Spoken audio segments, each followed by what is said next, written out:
Okay, so I'm going to show you guys how to find the standard deviation of a set of data using the TI-83 plus or 83 or 84 plus. So this applies to the 83, the 83 plus, or the 84 or the 84 plus from Texas Instruments, the graphing calculator. So here's our set of data that we're going to use, and it's a bunch of test scores of students. So in order to find the standard deviation through the calculator, we're going to need to, of course, input the data set into the calculator. So every time you need to input a set of data or a list of numbers into your calculator, you're always going to start by going to Stat. And you see Edit here, and it says Edit number 1. That's what I want. That's where I'm going to find my list. So Enter. And you'll see that I have, a bunch of different lists. I can scroll over. List 4, list 5.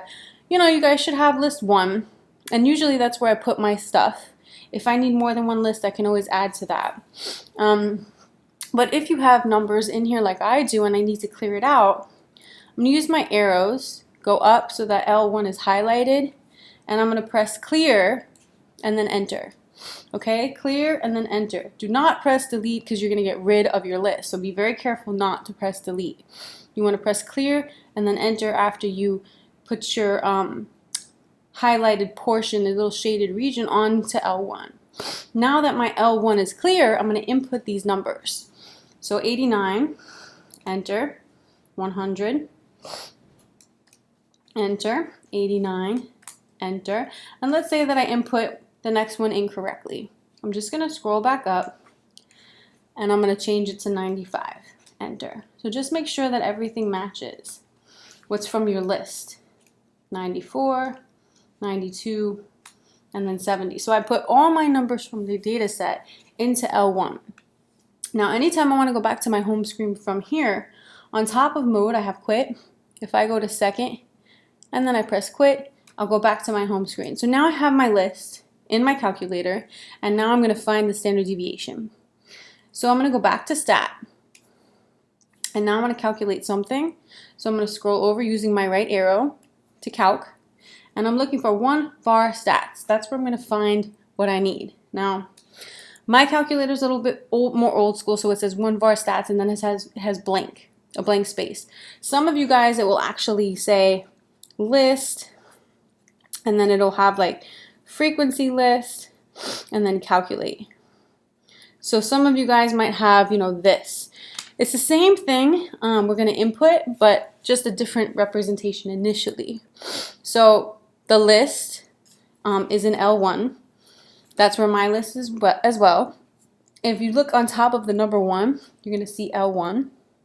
On top of the number 2, you'll see L2. On top of the number 3, you'll see L3, and so on and so forth. So if I have my list in L1, I'm going to press second, and then the number 1, to pull up L1. So those of you guys that have it this way, you're going to have list and then L1. Frequency list, leave it blank, and then calculate, you're going to just highlight it and press enter. So now a bunch of stuff is going to come out of the 1 var stats. Now, if you guys are in statistics, you'll notice that the first thing that they give you, X bar, 86.625, is actually your sample mean. So this also does the sample mean for you if you need it. Okay. This is some other information that you'll need, maybe later on, depending on what you do in statistics. But X, this is your sample standard deviation, 12.71599, blah, blah, blah. This is my sample standard deviation. This is usually the one that your instructor wants. This is a set of data from a sample. So this is my standard deviation that I would use because it's coming from a sample. If your instructor wants your population standard deviation, then it's sigma x, 11.89472. This is your population standard deviation. N is just the number of data values, so I could always check and make sure that I'm not missing anything. I have 1, 2, 3, 4, 5, 6, 7, 8 values here, so N should be 8. And if you notice, you'll see a little arrow here. If I scroll down with this arrow, if you guys are familiar with a 5-number summary and a box plot, it actually also gives you your 5-number summary if you need that as well.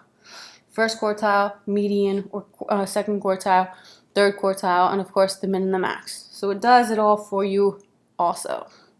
So again, if I'm looking for my standard deviation through the calculator, I always have to input my list first, stat, edit, enter to input my list, stat, calc, 1 var stats to find my standard deviation, tell it the list, L1 in my case, enter, X bar is my sample mean, right? X bar is my sample mean, SX is my sample standard deviation, population standard deviation, scroll down, and my 5-number summary.